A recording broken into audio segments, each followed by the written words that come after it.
back. Yours truly, one and only Paul Pickett, host of the Paul Pickett Podcast, aka Triple P, aka the Common Sense Podcast, your source for music, sports, politics, world events, and much, much more. Today, I got a special guest in the building.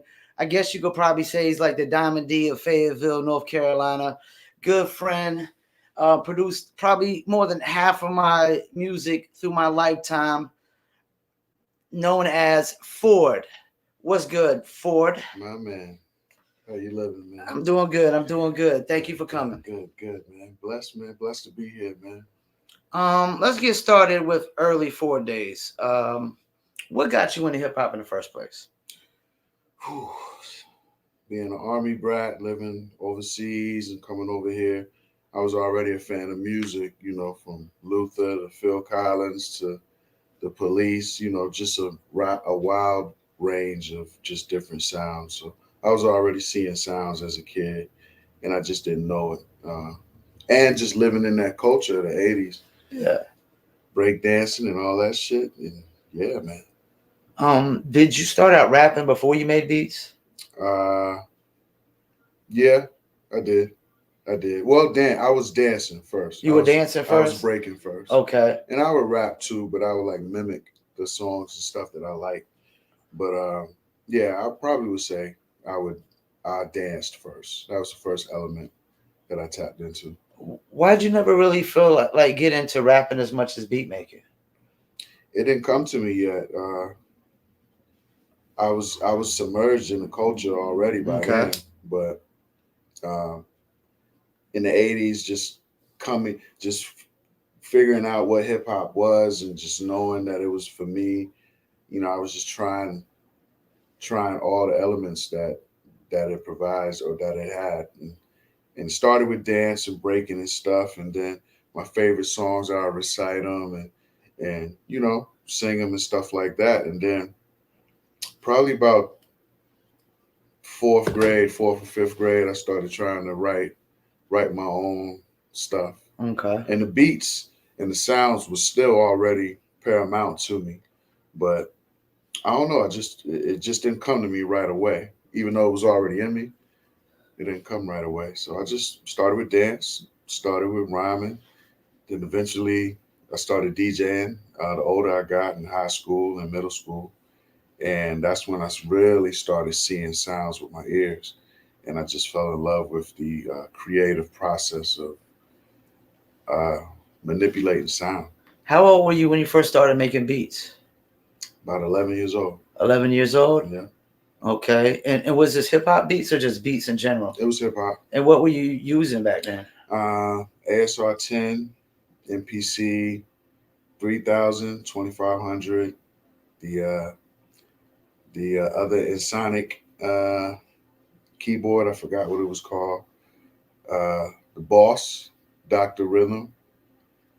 It was like a little drum machine Okay. like that. And yeah, those were the main ones. Now, this was before Gallup Baker days? Yes. No, this was after. After Gallup Baker days? Gallup Baker days, it was basketball, and I was more so a fan. I thought you were older in the Gallup Baker days. No, we was young. You were about 11 or 12 then when you moved to Gallup Bakers? No. I thought you were about 14. It was after. It was Okay. after, yeah, shortly after. I got Gallup about 7 Okay. to 8.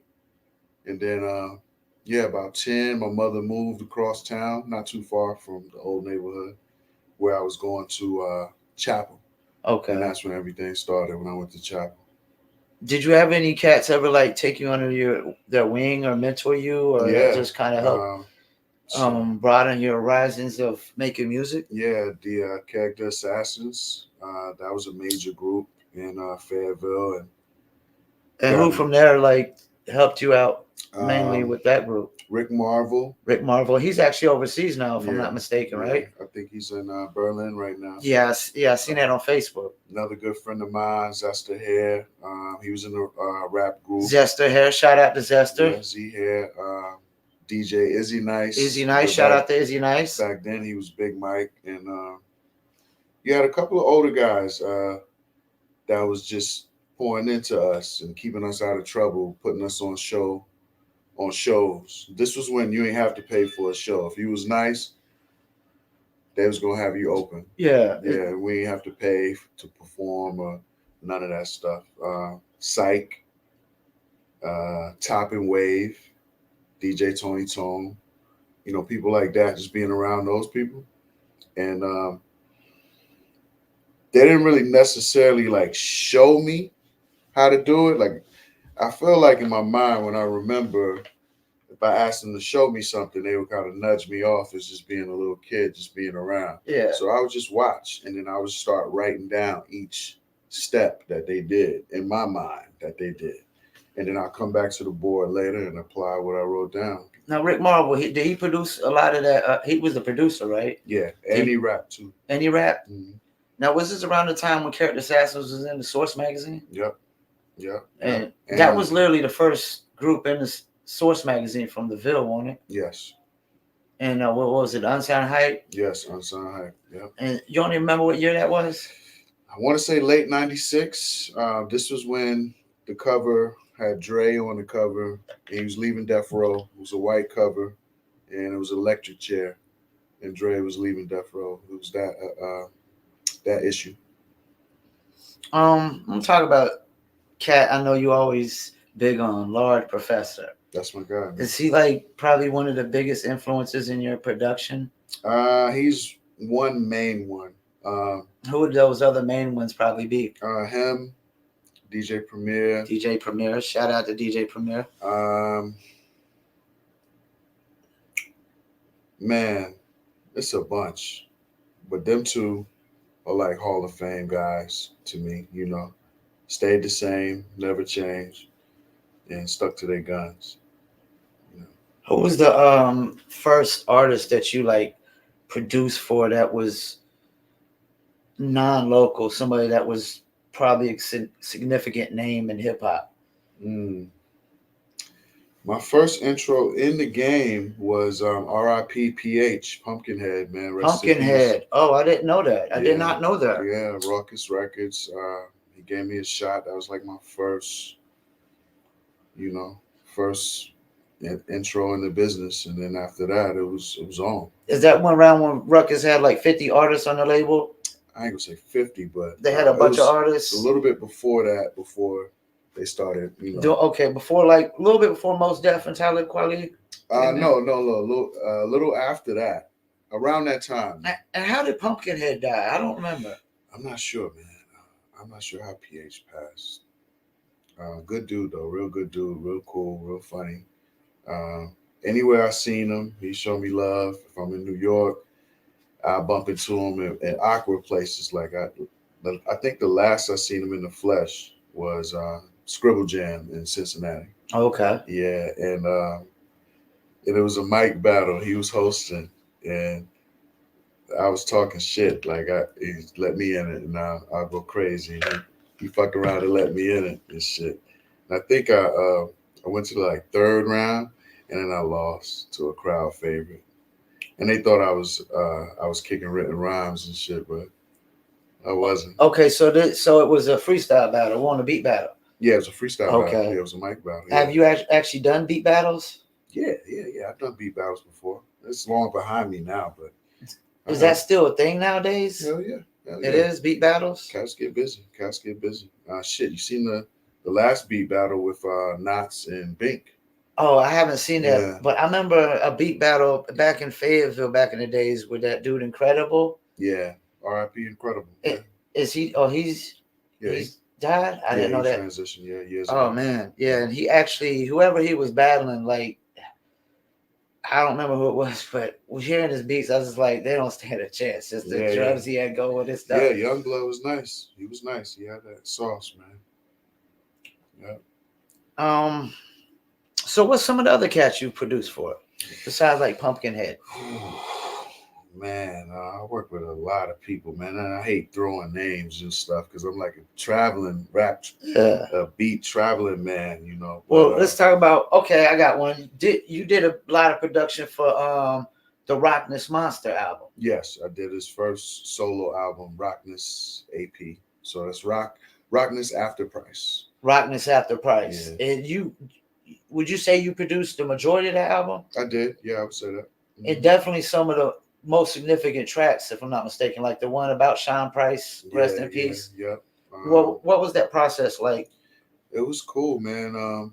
Like that was me and Rocco's time to really get to tap in with each other. Like I knew Drew and Shuck and Noha and Sean R.I.P. I knew those guys. And shout out to my man Neff, Last American B-Boy, that connected that album for me to do that. Oh, that's who connected that album for you? And give me that opportunity. So, yeah, process was smooth. We didn't have too many sessions where we were together, but I'll send stuff off. He'll send it back. And it was just like, it was just bouncing off each other like that. Next thing you know, he got like 20 records to pick from. And yeah. And how many you produced? I think like 9 or 10. And how many was total on the album? 13. 13. Okay. Yeah, so I did a majority. Yeah. Pretty much might as well say that was produced by a Ford album. Yeah, you could say that. Shout out Ron Browse.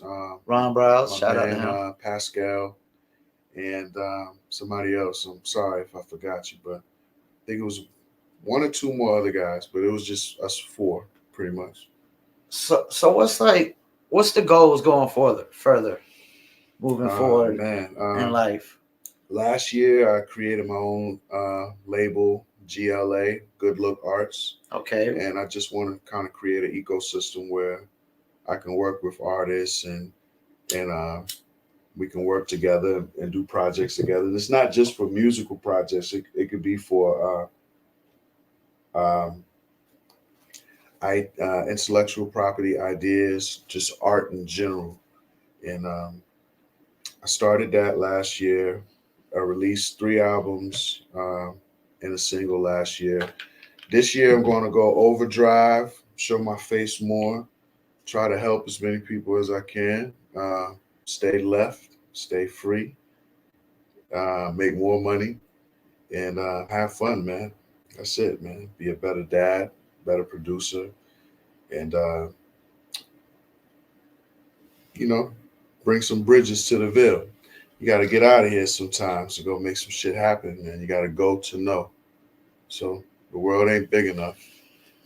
Take it more global. I know some UK people. I'm kind of over there in the UK, but I want to be over there a little heavier. Yeah. I want to be in a lot more other places too. So just work harder than what I've been doing. Show my face some more. Drop some albums with me rhyming on there, and got some real interesting projects coming in the can this year. So have you ever? I know before I thought you said you was gonna actually release like a Diamond D kind of album where you produce the album and you are rhyming over all the songs. Yeah.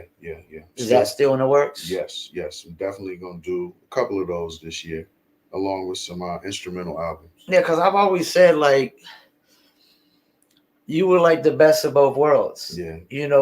You could rap just as good as anybody, make beats just as good as anybody, and most people can't really make beats. Yeah. And some people can't even rap good. Definitely. Thank you, man. Thank you. So there ain't no other like projects or nothing that you worked on that you might want to talk about? Ah, man. Oh, that you're allowed to talk about too? Yeah. It sucks. The reason I don't like throwing names and throwing projects and stuff out because some stuff ain't released yet. Some shit ain't released yet. Some shit might get changed. Some shit might not never come out. Yeah. But I'm trying to think right now. So with the label is like, are you looking like you gonna start like trying to sign artists underneath the label and help push them, or? Not like that. No, I'm not going to operate like that. It's going to be more so a place where they can come and get support, and we'll drop something that's like-minded together, and then we'll push it together. Let me ask you this then. This is, it doesn't pertain to Ford, but it's something I saw today, and I thought it was J. Cole. Mm-hmm.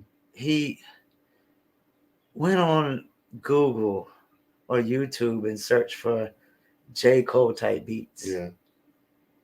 and just picked a beat, rapped over it, and sent it to the guy and said, "Yo, throw this on your." Yeah. Yeah. Do we need more of that stuff? I seen that. Like is that why Fayetteville's not like?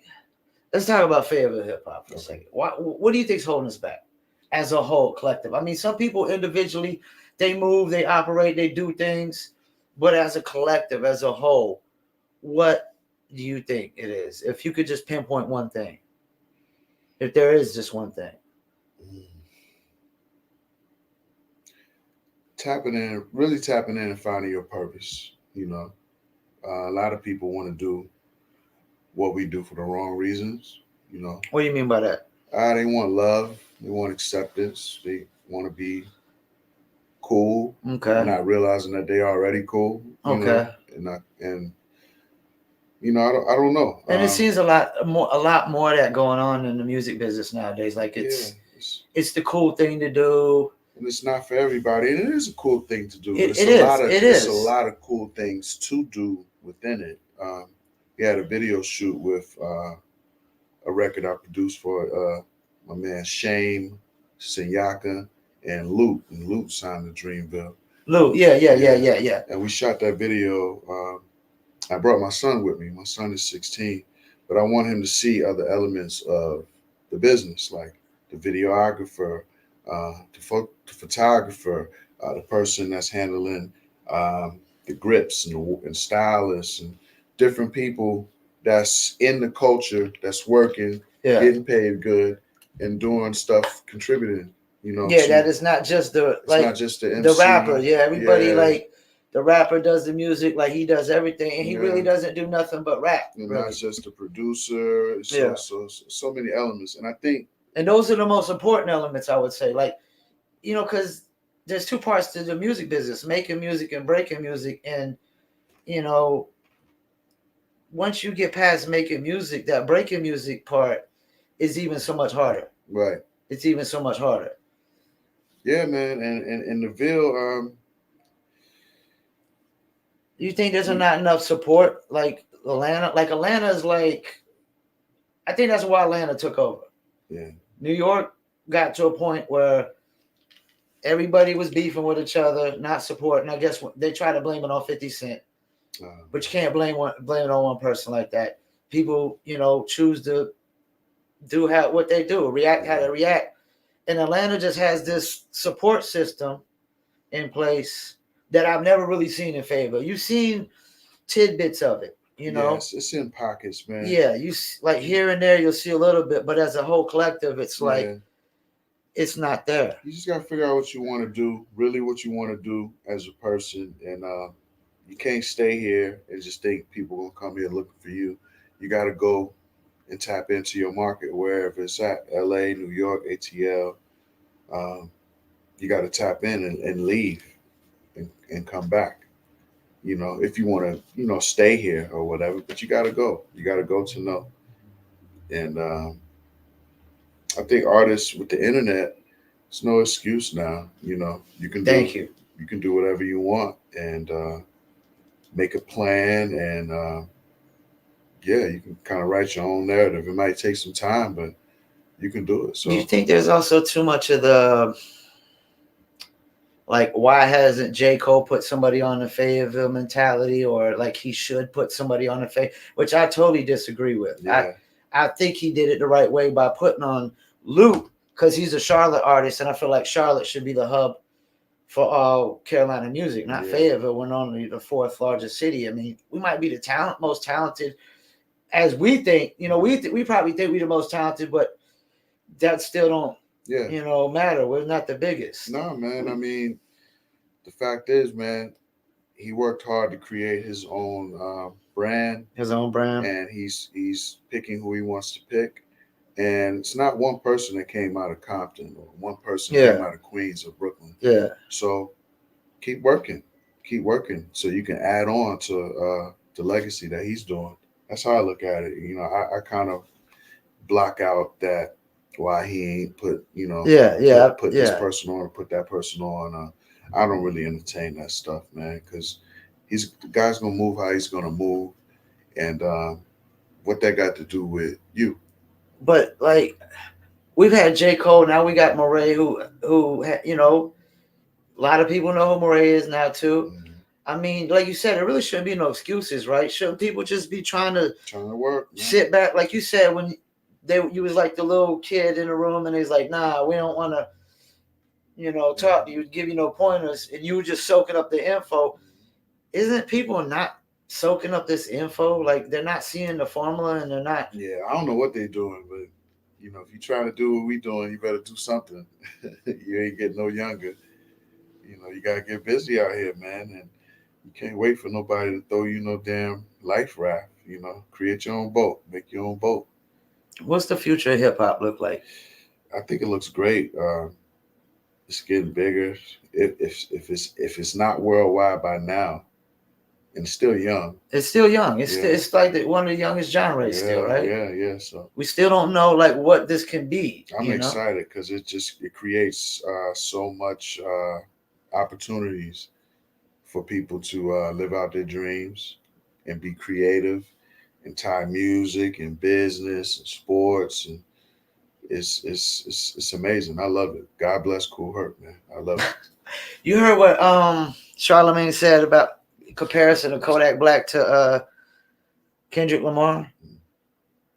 Like, I guess he was kind of comparing him like I guess he's saying he's like a kind of like a god for his fan base, like a Kendrick Lamar or this generation and whatnot. Do you think he's like cat's out of bounds with statements like that?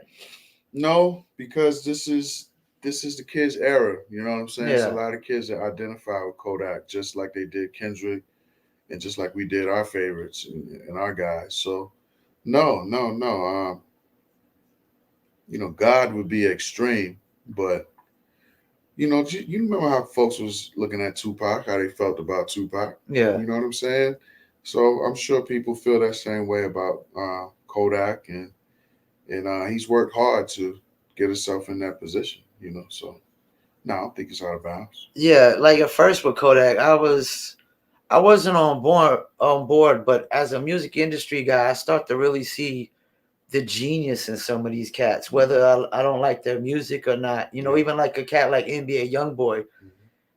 I just think this cat has figured something out that a lot of other people, it's like smacking them in the face and they still can't see it. Why he was the second most streamed artist behind Drake. I mean, he's clearly not more popular than a Taylor Swift, Lady Gaga, and some of these big names on a worldwide scale. Yeah, but he's tapping into his market, and he's doing it at such a high consumption rate where he's constantly just force feeding them, and it doesn't seem like these cats tend up slowing down anymore. Right. Do you think longevity is lasting longer nowadays? Yes, because we see it from Ice-T. Make breaking records. Shouts out to Ice-T. Yeah, SUV. Is it SUV? Yeah, Law and Order SUV or SVU. SVU, yeah. Special Victims Unit. Yeah. Look at T, man. Look at LL, man. LL. Look at so many people, man. So yeah, the longevity's gonna be here. It's gonna be here. Now let me ask you this. You got a lot of people that just, I mean, we're from the 90s hip hop era. Mm-hmm. Are people too hard on this new generation? I don't know. Were they really influenced by our sound? I don't know. Yes and no, or is it this thing where this new generation, they feel like they don't do enough shouting out like old school names and songs and stuff like that, and just really giving shout outs? It just depends, it just depends, because you can't blame the youth with what the elders didn't teach them. So the guy, isn't it like accountability on both sides with that? Absolutely. You can't just keep attacking them. You got to kind of like, you got to find a different way to go about it. Yeah, because them kids came from somewhere. They came from us. And I doesn't it already know. kind of like it hurts both sides? It can. It Because can. I mean, as old schoolers, they want to keep, Yeah. you know, going further in the end of times, you know, and some of these, I think like you said, hip hop is so young. I think some people thought this was going to last forever, Mm-hmm. and for everybody, it wasn't going to last forever. You're right. Who's like your most like cats that just inspire you the most in hip hop, man? Is there any like specific people like Public Enemy or KRS One or Oh man, those are two good ones. Man, the Neptunes. Neptunes? Yeah, they really pushed me, man. Yay. Yay. Um, it's a lot of people, man. It's just a lot. I can't even start from naming folks. There's so many. There's so many. North, south, east, west. I don't know what to start. I feel like it's like a bunch of lottery balls bouncing in my head of different people, you know. Yeah. But it's so many, man. Those were just Yay and Neptunes. Those were just some quick ones, but it's a lot, man. What do you think happened to like the up north hip hop sound? Like, what do you think that shift came where like I've always said the always way I've always stated it is New York basically kicked hip hop out of New York and the West Coast was like, hey, you can come stay with me, girl.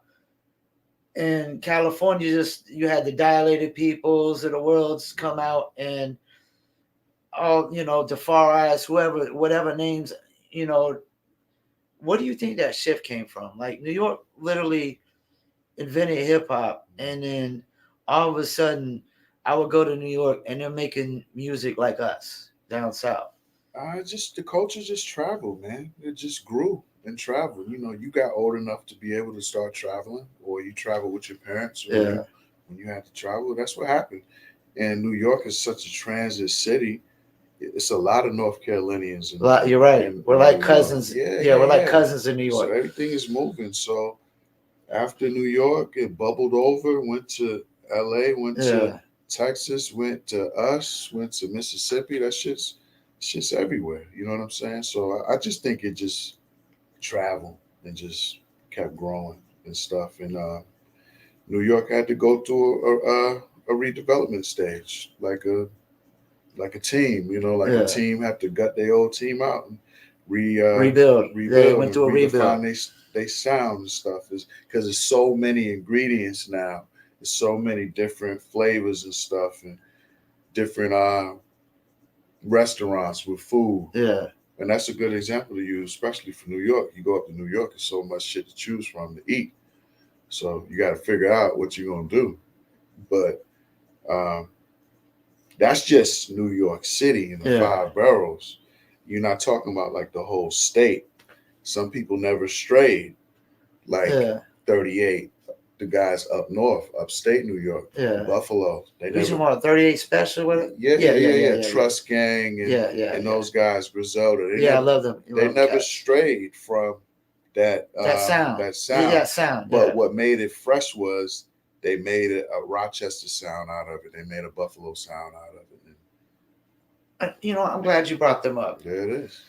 Griselda. Mhm. They're actually a group and a label that really got big off of the merch.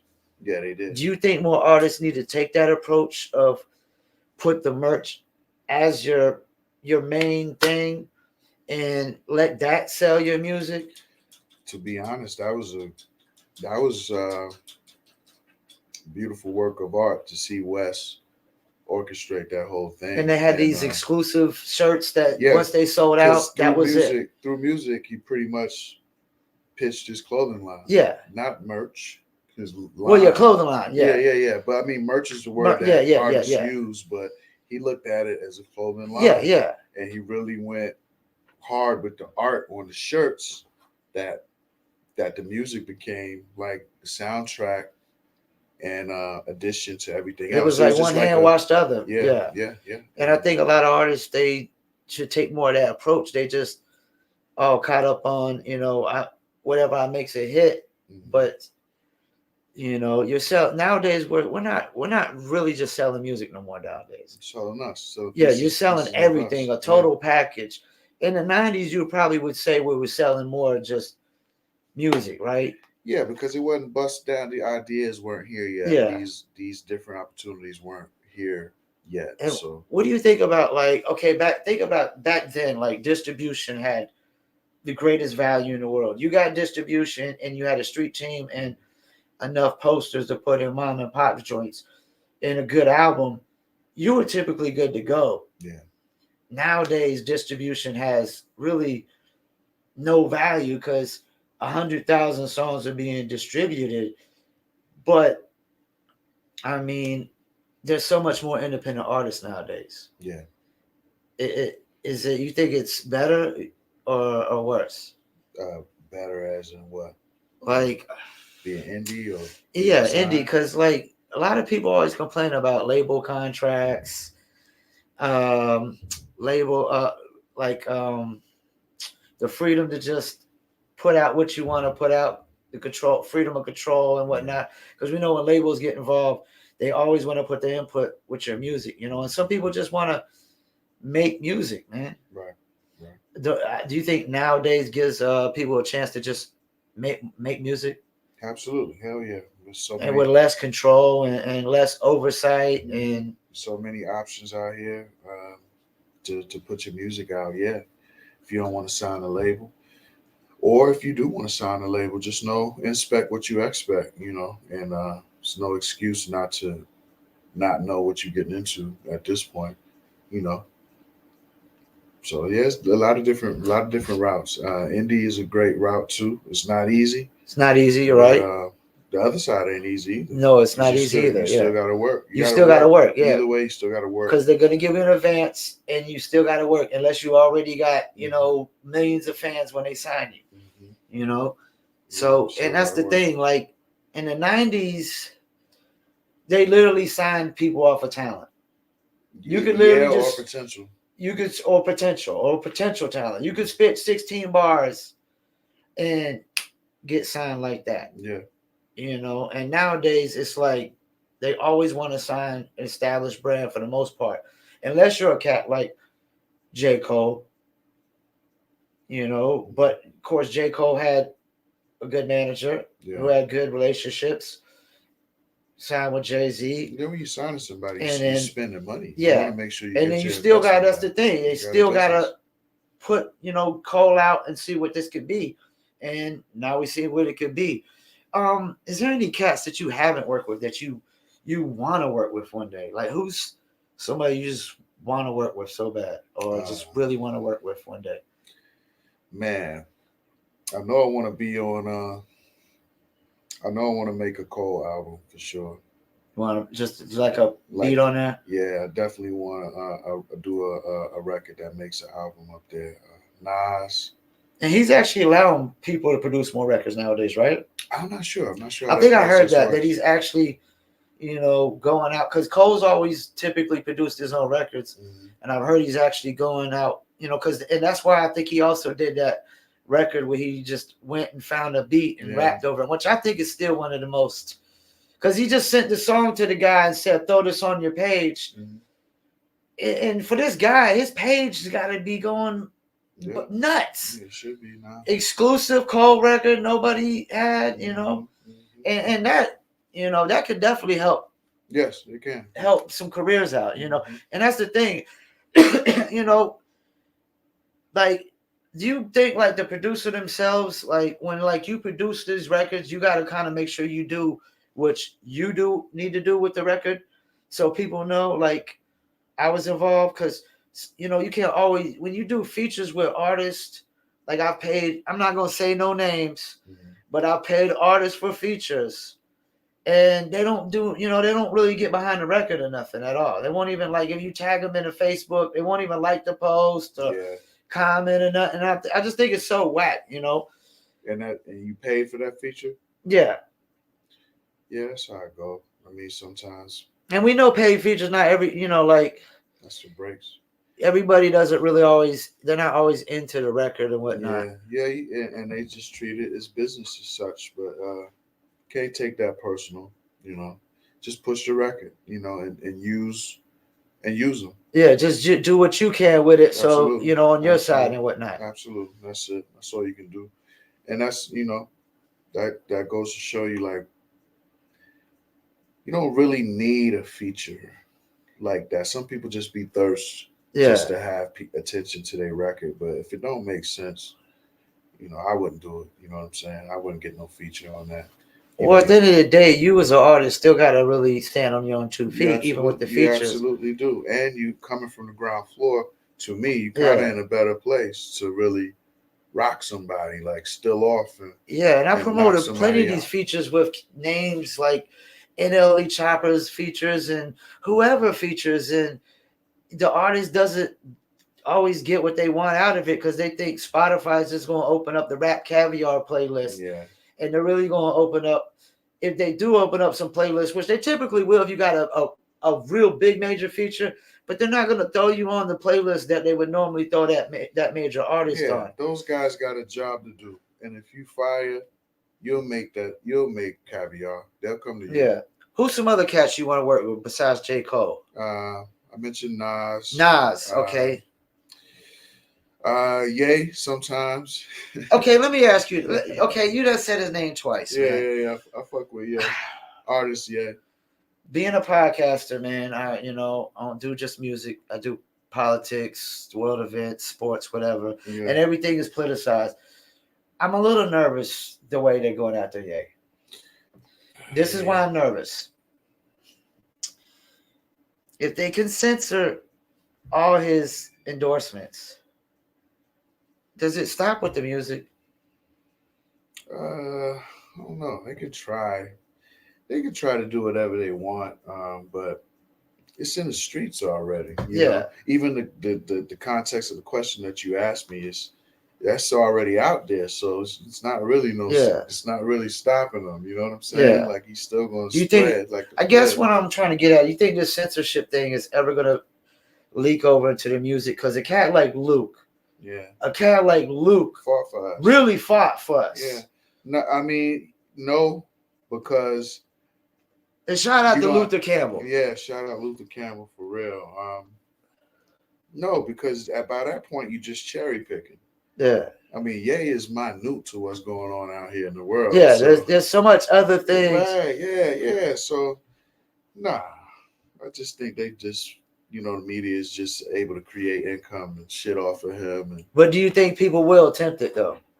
For a cat like him? It has been attempts before. You think so? Yeah, it has been attempts before, but whether we realize it or not, the people got control. Yeah, because there was even one, like people say it's a rumor, like it was a rumor, the Aretha Franklin, people wanting to, but this is the thing though. Okay, I can believe it also wasn't a rumor because this climate with the transgenders and stuff and this "What Is a Woman" climate and that Natural Woman song. Yeah. I can honestly would believe that would offend people. Yeah, but even though it's ridiculous to me that song would offend anybody. There we go to the cherry picking. Though. Yeah. Thank you. You know what I'm saying? So yeah. We we can't be walking soft footed on one thing, walking on eggshells, and then do this on the other side. So that shit is just please and shit to me. That shit I never, you never, because if you're gonna start doing that, it's a whole nother can of worms, a Pandora's box that is. And so you would, if Kanye West called you today and he wanted to work with you, you like hell yeah. Yeah, we'll work. Yeah, and that's what, and I respect that. I love that because there's a lot of people out there that would be like, well, if I work with Kanye, like when Nori removing the interview, I was so upset about that. I was just so upset about, and even one of my favorite rappers, I gotta call him out. And I done that episode. Joyner Lucas did a song called "Ye Not Crazy," and then removes it, and I'm sitting up thinking, damn, did you remove it because of the pressure? If you remove it because of pressure, okay, I could see that because, that's everybody's walking on eggshells. They're afraid to lose endorsements. But if you just thought, I'm going to remove it just because, then it's like you're almost helping these people try to censor this guy.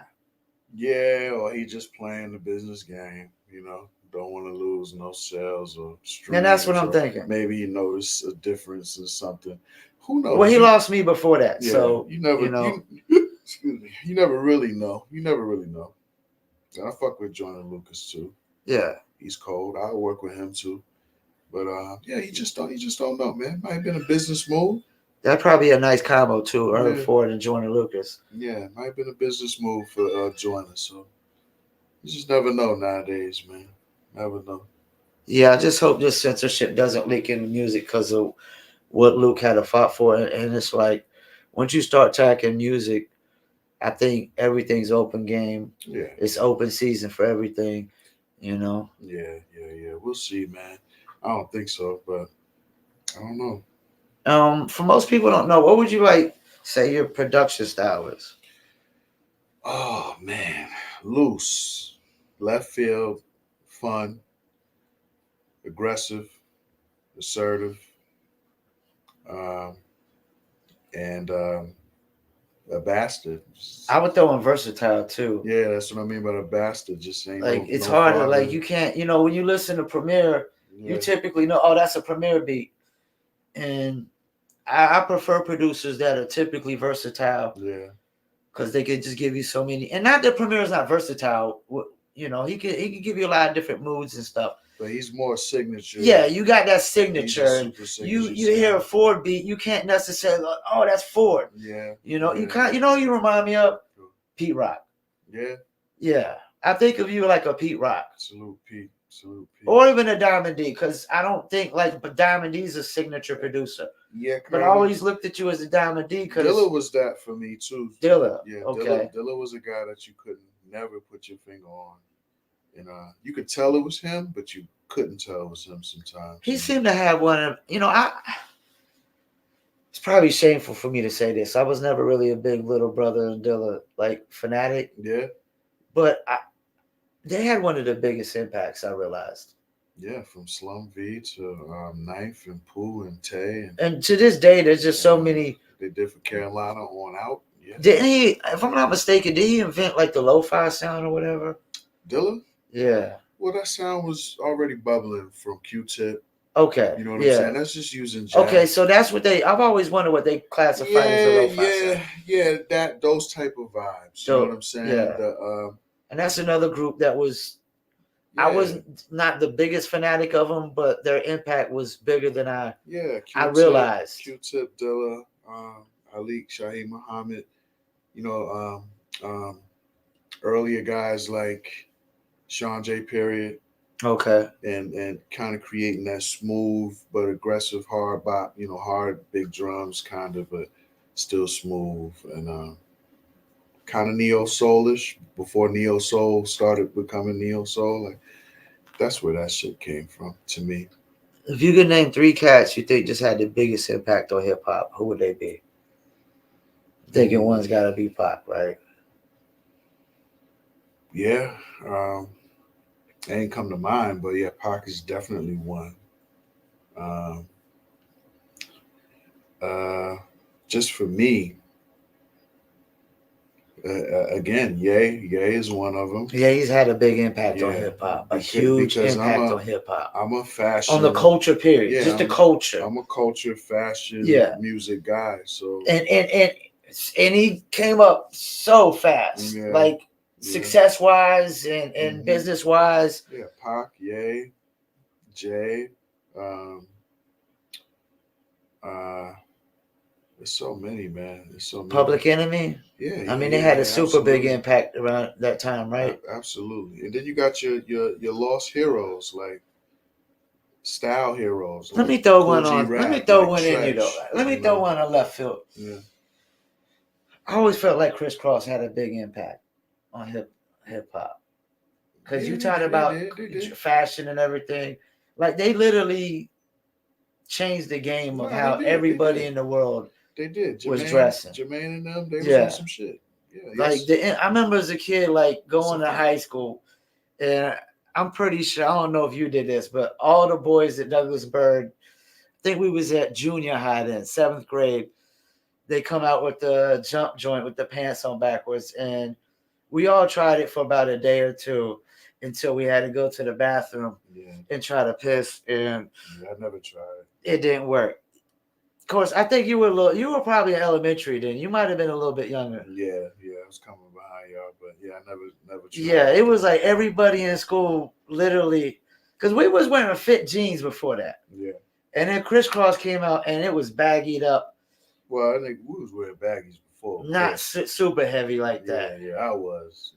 Not in Jugger's birthday was it?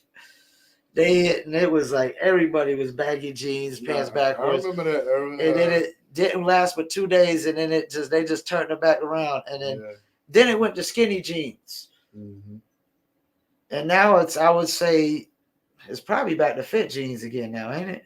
It's wherever you want to Yeah, be. it's really wherever you want to be now, right? Yeah, that's it. Yeah. And fashion has always had a big part of this. Yes. Big part of this. Absolutely, man. Absolutely. They kind of go hand in hand, right? Yeah, they do. Yeah, they do. Dapper Dan was just talking about that in an interview I seen. That's the best way to connect for clothing line to get with artists. So yeah. Just get like like a major artist or whatnot, a big face, or just artists in general to help them articulate and blow out more of their brand and get bigger. So just to go on piggyback on what you said, there is hand in hand. All right. Before we go, what you got any advice for any up and coming artists or producers? Yeah, especially producers. Yeah. Let's start with producers. Any advice for up and coming producers? If you love it, you got to put your 10,000 hours in. You gotta 10,000 hours in, and any skill set that you love, you gotta put that 10 in, and that don't even guarantee that you make it. You gotta love this shit. You gotta do your research. You gotta go back in history to figure out what you're doing and gain some respect and some humility and love and appreciation for us to be able to get paid off doing some shit like this. Like it's big. So if you love it, put your 10,000 in, learn what you can. Don't be afraid to be around people that's better than you. Get with them, get in rooms with them, and get better with them, and network. And if you're in a small city or a small town, don't just sit your ass there. Get your ass up and go to places that's important. Open mics are cool. Don't pay for performances. If you want to open for Jeezy or something, don't pay for that shit. Pay for trips to go to places where your market is at so you can network and be around like-minded people. And you can come back home to the small town and use the internet as a heavy presence as well. And that's what I used to do. I used to meet these managers, songwriters, A&Rs, and whoever online, build a rapport with them for a few months, and then we'll meet in LA for something, or we'll meet in New York for something. Then you're able to shake someone's hand, look in the eyes, and then you're gonna meet 5 people out of him, and that them 5 might be the people that you really needed to fucking connect with. Yeah. So networking, opening your mouth, getting sharper, learning other skill sets so you can earn income while you're doing this, because the money's not always there at the beginning. It's not there at the beginning. You got to work. You think it's any easier to be a producer or an artist? Some people may say it's oversaturated. Some people may say this or that. But at the end of the day, the fact that's never going to change is you got to be dope and you got to know what you're doing. And if you do, then abundance is coming. You think it's easier for producers to get work fast than rappers? I would think so. Yeah, I would think so. Yeah, it kind of is. It kind of is. Because I think one problem I think most artists have is a lot of people think just because they make music, they should get paid to perform. Right. And that's not how it works. No. If you can't bring a certain amount of people through the door for a certain amount of dollars, then no smart show promoter is gonna pay you to perform if you can't bring no money through the door. Right. And I think that's, I know we always like, well, we're supposed to get paid because because the art, this, that, and the third. But I think that's where the disconnect comes, is that there's a point where you're not supposed to get paid. And then once you reach that point, then okay. Yeah. Now we get money, we get shows, we get features, this, that, and the third. Yeah. You know, but I think if more people actually have that mindset of, Yeah. because I've always looked at it like back in the days, you used to go to the grocery store and you got the lady passing at the small derbs with the toothpick, and they give you one and trying to get you to buy it right then and there. Mhm. But they're getting you a free sample and trying to get you hooked. It's Yeah. like a legal dope game. Yeah. You know, you got to give them that crack, a little bit of that crack at first, get them hooked, and then try to reel them in. But these people they're trying to sell crack with no customers. Yeah. And whatnot. Yeah, man. Yeah, you're right. You got to start humble sometimes, and well, all the time. You got to crawl before you walk. Yeah. And you may not get paid monetarily like that. You might get paid in different ways. You might get paid in networking or fan base or just having good which music. Turns into you getting paid. Yeah. So it's all how you look at it. Yeah, I think they just they want to skip steps in the process. Yeah. And it could be that most of the time they just don't know. And those don't last. Them people don't last anyway. Any social media links you want to shout out? Yeah, you can check me out at on IG Ford.910, and that's the number 4 ORD 910. Twitter, Built for Tough Bo. Facebook. So that's what Built for Tough BO. Yep. Bo? BL, okay. Bo, yep.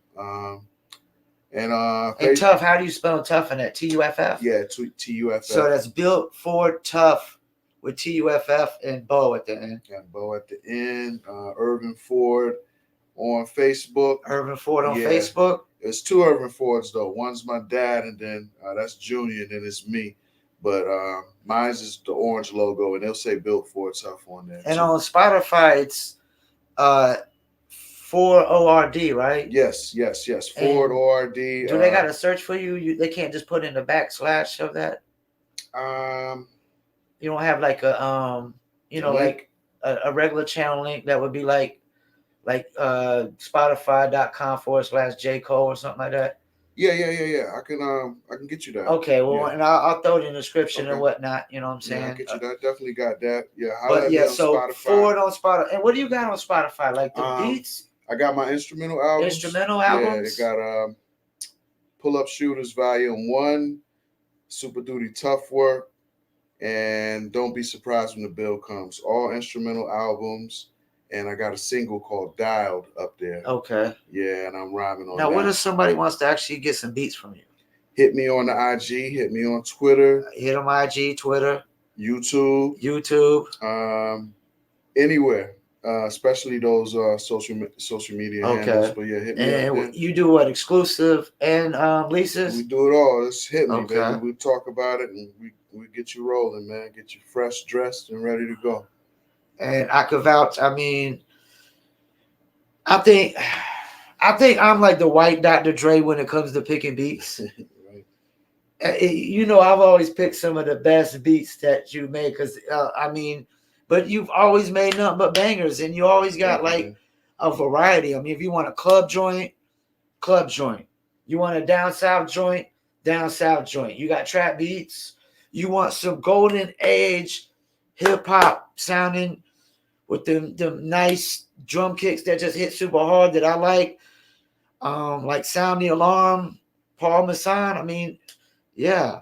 Faye and Scumbags, Me and Stranger the Great. Yeah. Yes. Hit this dude up. Thank you, man. Once again, I want to thank you for coming in, my friend. Oh, that's right. COVID. Oh, no, that's just something I got used to doing this shit. But yeah, my man, brother from another. And we out. Mr. Pickett. There it is.